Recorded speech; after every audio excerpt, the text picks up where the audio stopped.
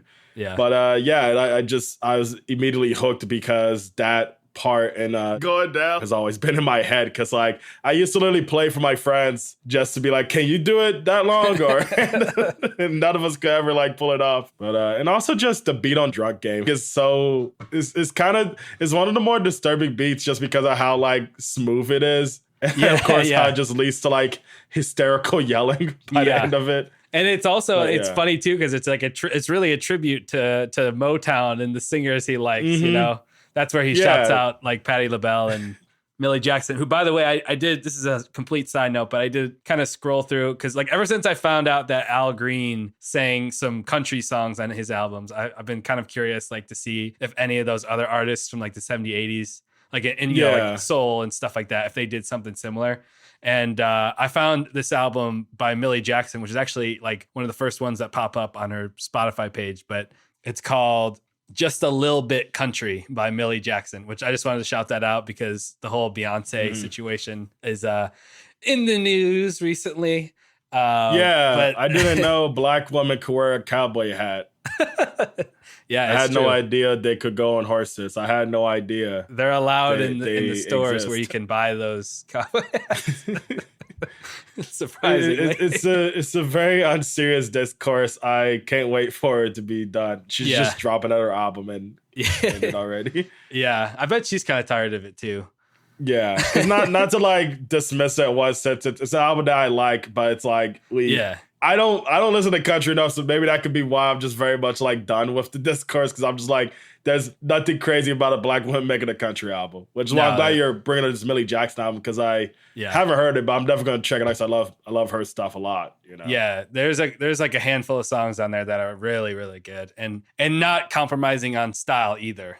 They're just using the basically just using the lyrics. And, I wish ODB could have been on a Old Town Road remix.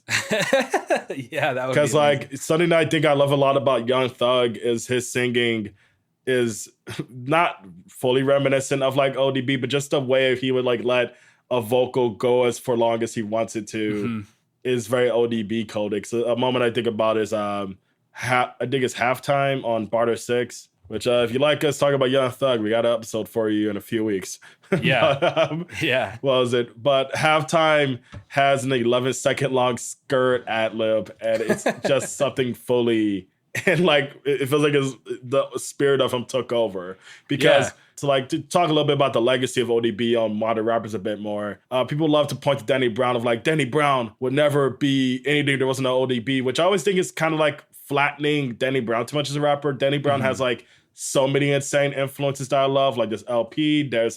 He doesn't want to admit it, but I can get why Nas is his favorite rapper with how he like does wordplay. And ODB, of course, is there's influence just due to like his subject matter and through him wanting the grittiness to remain aesthetic rather than the music cleaning it, you know? And but I do think there are some rappers that we don't give enough credit to, give ODB enough credit to for influencing, which is why I really wanted to bring up Young Thug and just like the way he uses his vocals, because in the 90s, like I said, nobody, like if a rapper wanted to sing on a song, they definitely weren't trying to like break eardrums with it with no fucking regard of like a key or whatever sense your idea of singing is supposed to be in, you know? Yeah, that's a good point too. Like, yeah, because that's something I have noticed about Young Thug, that, and ODB definitely does this as well, where it almost feels like they're hooking up an IV to their emotional veins and like basically injecting, you know, like their vocals with emotion, you know, like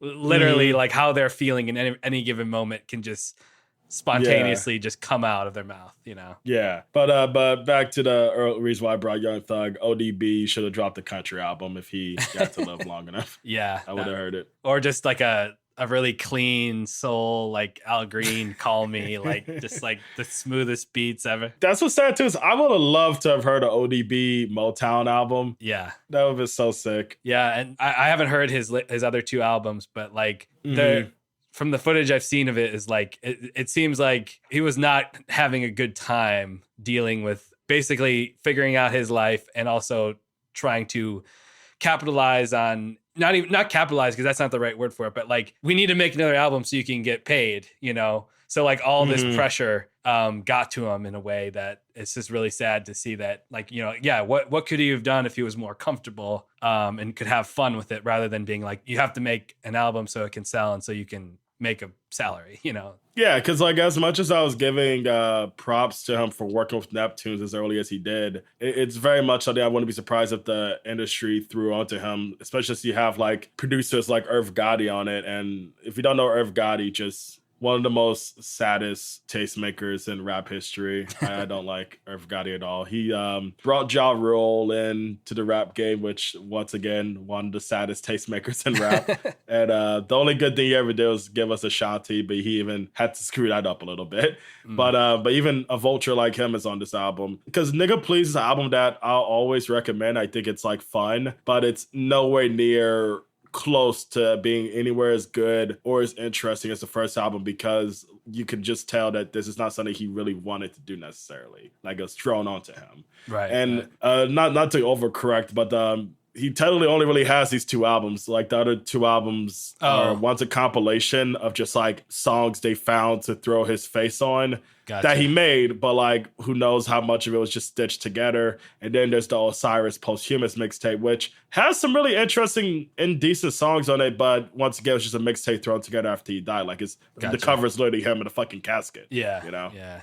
I don't think it's the literal picture of it, but you know, the amount of hopefully not, Jesus, prophesizing he was doing, it's kind of. But yeah, where if you like ODB, unfortunately, there's not a whole body of work waiting for you. But it's all worth checking out at the end of the day. Like, you're gonna get something out of it. Yeah.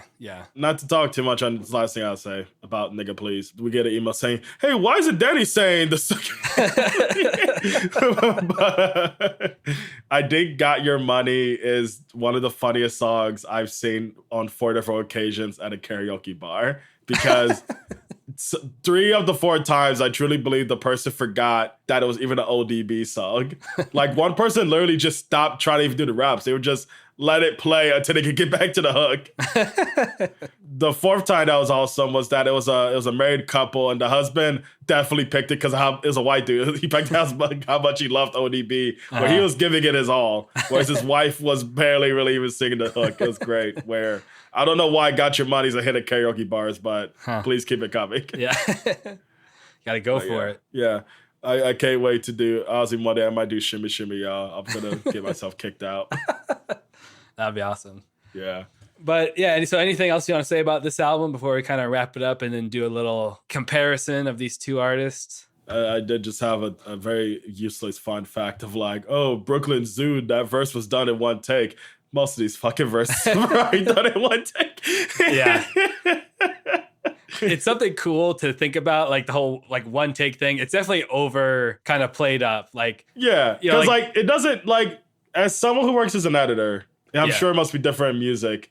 Getting it in 1 take is awesome, but it's fucking terrifying. Yeah, it rarely ever works out. And it's not a sign of like talent necessarily. Like, yeah, it's like this guy is locked in. He's in. You know. Yeah. It's awesome, but also like, how are you going to prove it if someone claims it? You know, like there's a Steve Earle song that I love. He ends the song going like, "I knew we had a 1 taker on this album somewhere." It's called Snake Oil. Great song. Yeah. But it's like, oh, okay, like, oh, so it must have been 1 take. But it's like, no, I'm not gonna go check to make sure he's not lying. He could be lying, but also like the delivery of it kind of sells it to where it's like, yeah, he might be telling the truth, you know. But it's also like, oh well, if you've done 3 takes, that doesn't. It's like we were talking about with the Stooges, how they had 15 takes of Down on the Street, and the first one sounds terrible. Like, it sounds like a completely different song. So yeah, no, where it's awesome. That's why I don't want to have anyone think you got to get it done in one take or it's not real. Because that's even a thing that a lot of rappers supposedly have. Like I've heard stories of like Lil Baby refuses to like do more than one take, which, you know, Lil Baby at one point was goated, but I feel like the fall off is because of that. Because you can't always rely upon a one take or just go to the next song to really work out. You got to be really fucking different. Because like when you hear it in the song, it's really cool. Like I think it's one of my favorite, a rapper noticing something that shouldn't even be in the song, but it kept it because it gives personality to the song. MF Doom like has this hidden track on his Victor Vaughn album, Vaudeville Villain, called Change the Beat. And it's such a cool hidden track because the song before it on the album it's basically an outro skit. You think it's over, but then they have like 6 minutes of just rain sound effects, like sound effects of like a thunderstorm, where it exposed me to ASMR before I even realized it was a fucking thing. And after the raid, you hear like the beats come in and like it's MF Doom rapping over like a bunch of beats switching throughout and stuff. And at one point he's just like, oh, that beat's done. Oh, I like that one. Like where like he does it, he's caught off guard. Where like it's a moment that like really like humanizes the guy, and he just goes back to killing it, which is like so dope. And there's Illmatic, which the second song on it, New York State of Mind by Nas, which it's really weird that we're already at a point. Sorry, I'm getting off tangent of my own tangent, but I was just in New York last week, and the Windy City, great city, Big Apple, very windy. Very windy. It is it's a lot windier than I expected. I don't know. But anyway, I know you're fucking with me because of Chicago. But anyway, it's weird that like when you hear State of Mind, people, like I said New York State of Mind to someone there and they were like, do you mean Empire State of Mind? Like the Jay-Z song. And I just want to fucking die. I'm at the point now, I'm 27. I'm so tired. That is Jay-Z's worst song. I know Jay-Z's made a lot of bad music, but that song is the worst because I have to constantly hear about it and have him be associated with it. It's crazy to have a Jay-Z song where you could have thrown any other rapper on it and it wouldn't change it at all because it's an Alicia Keys song with 2 Jay-Z verses for some reason. I don't know why. But anyway, fucking hate that song. But anyway, New York State of Mind by Nas. Yeah. One of the best songs ever. Incredible song. He wrote the verse when he was like 16, supposedly. He's like 17 when he's recording it. And he's just, doing classic shit talk before he starts rapping, which bring that back in rap. I want to hear the shit talking before the verse is okay. But anyway, he's like, he just says so casually, I don't know how to start this shit. And then he proceeds to just do one of the craziest opening verses ever. Like it's just a great moment, and this album is full of moments like that, and I wish more albums got to like let us in to like see where the artist is at during the recording. Yeah, but then it can also get too much because there's a very popular guy in the country world right now named Zach Bryan, and his last album he self-produced, which when you're that early into your career and you're like, I'm going to self-produce my album, and it sounds like the way it does, where it literally sounds terrible. You're like, okay, I would respect it a lot more if you like knew your place and that like, hey, I have unlimited budget and I can hire the best producer in the world to make me sound incredible. Why not just do that rather than be like, I did it all myself, which we've talked about on the show before. Yeah. But there's like all like from what I've heard, there's all sorts of like, you guys ready? Like talking, like chatter in the studio, like right before it kicks off. And it's like, it just seems like so forced because like it's something that exists in popular music. But like nowadays it's like to put it in, it's like kitsch. It's also something else he does that bothers me is like, I think he purposely damages his guitars to make them look like they're well worn. And that to really? me is, this is my theory. I hate that because I don't want musicians to be aware of how much a listener likes that. Yeah. I wanted to be caught off guard that someone would like, if I ever met Nas, I would want him to be caught off guard that I'm even focusing on that part of the song. Where it would suck. I hate that this guy seems to be like, he's like, oh, they love these bits. Like, because it seems like it's a mistake, Yeah. Yeah. So anyway, that's our rant about one takers and whatever. Leaving in weird shit. Yeah. I mean, the classic one is what does Ringo say on Helter Skelter? It's like, it ends with him being like, my bloody fingers, I got it's fucking something in my fingers. It's crazy. Because what's funny is I think it's from a different take that's not even the one that's on the album when he says that. I got blisters on my fingers, which is such. I mean, when you hear Helter Skelter, it's such a funny lyric because it's like the most it's punk on an album that you didn't even know that could exist on. Yeah. I'm probably a little hypocritical when it comes to that, where artists that I like that do it, I'm like, oh, very good. And when artists I don't like do it, they're like, oh, that's terrible.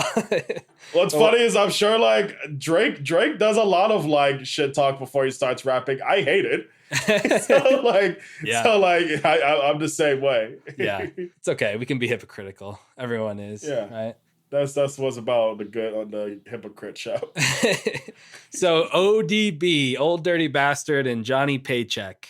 Yeah. How are they alike? I think they're alike in a lot of ways because they're both very chaotic, and you can say they're both folk heroes. Yeah, I would definitely say that. And man of the people. They're both working out their issues on the track in the booth. Mm-hmm. And I will say too, they both love music and they both like to pay tribute to their heroes. Like we were talking about, Johnny Paycheck did a tribute to Merle Haggard that he invited him to be a part of, and used Merle Haggard's backing band. And then an ODB obviously with trying to emulate his music heroes. Like apparently he wasn't huge on listening to rap. Yeah, he liked soul. Yeah, he liked what his parents would listen to. So it's usually like similar to us talking about being hypocrites. Like that could be the coolest thing or the corniest thing a rapper could admit. Yeah, it just depends on the rapper. Because I like Vince Staples. I even love some of his music, but I hate whenever Vince Staples saying I don't listen to rap, bro. I don't listen to rap. It's like, I'm sorry, your albums are so fucking boring. Maybe you should listen to rap.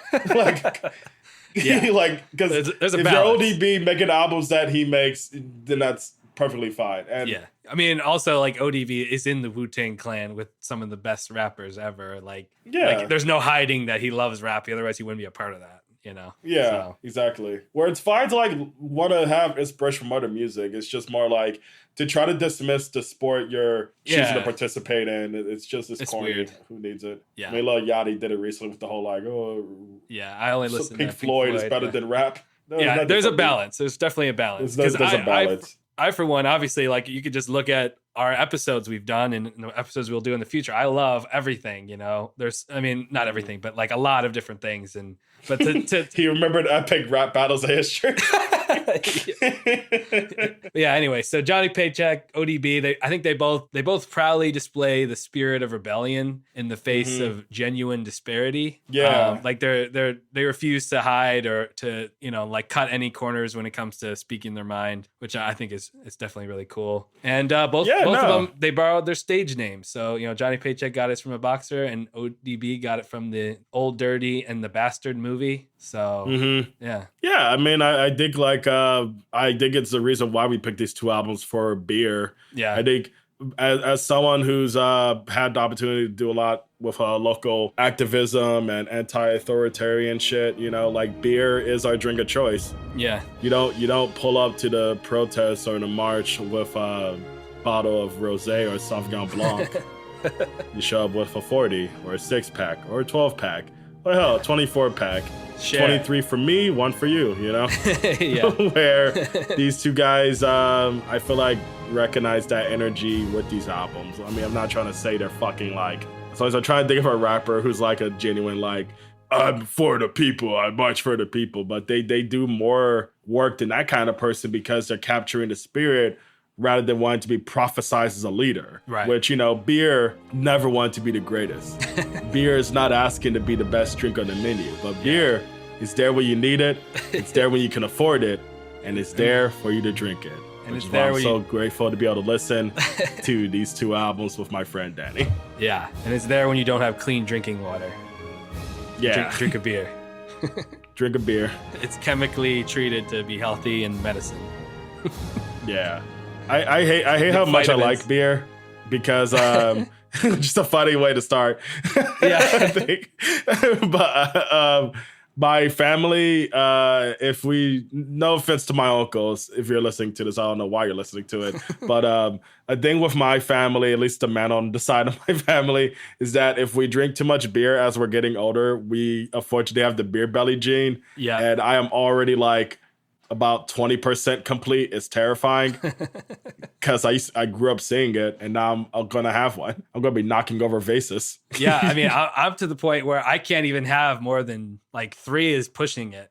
I can have one or two and then that's fine. But more than that, I'm like, oh my God, I'm stuffed. I'm full. Yeah, no, exactly. Which is why I look beer in the eye very nostalgically. Yeah, I mean, I don't really drink the watered down light beers. Maybe that would be. I could never do the light stuff. I don't know what's wrong with me, but the one time I drank a Bud Light, I fucking wanted to puke. Yeah. I fucking hate all of it. Coors Light, keep it. Like, I don't like Heineken, which I feel bad about because so many of my friends like Heineken. Yeah. Like, one of the worst things that happened to me was I was walking on Belmont.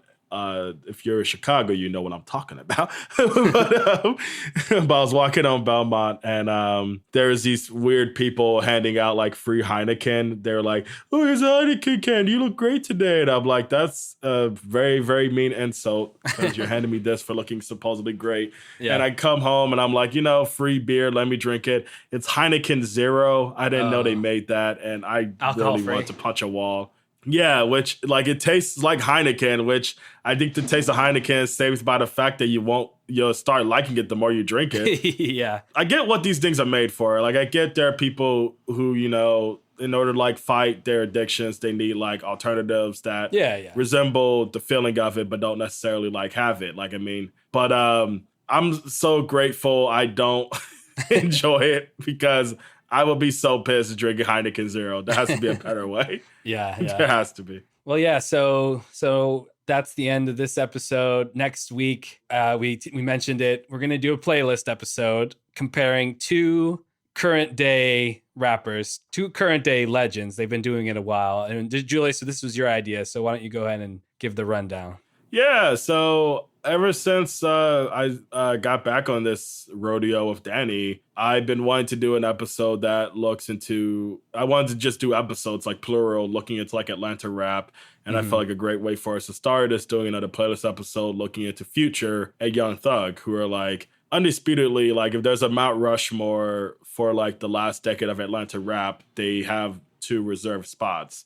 You can find and argue who the other two are. I personally don't really feel like guessing because it could really be anybody. I mean, the Migos could just fight for the last two spots. I shouldn't say that because they're fighting in real life. Yeah. It's kind of crazy. Quavo's beefing with Chris Brown, and Chris Brown said, "We wanted you to die," and I just don't know how we are talking about that beef, but we're talking about Kendrick and Drake. Wow. I get why we're not, because Chris Brown isn't really something you talk about anymore, but that is like one of the meanest things I ever heard on a record from a guy who used to be, on yogurt commercials. Yeah, I guess he doesn't care anymore, but yeah, whatever. He doesn't care anymore. But anyway, as I get off track, the next episode will be dealing with 2 6-song playlists. Technically 9-song playlist because, you already know from us talking about Future and Young Thug, they have very, very, very dense body of works full of amazing songs. It's hard to narrow them do us down. as a favor. Yeah. It took me like fucking 3 weeks, honestly. It was terrible trying to figure it out. And I still don't think I even did it good enough. but we did 6 songs each solo or with a feature, if it has a feature.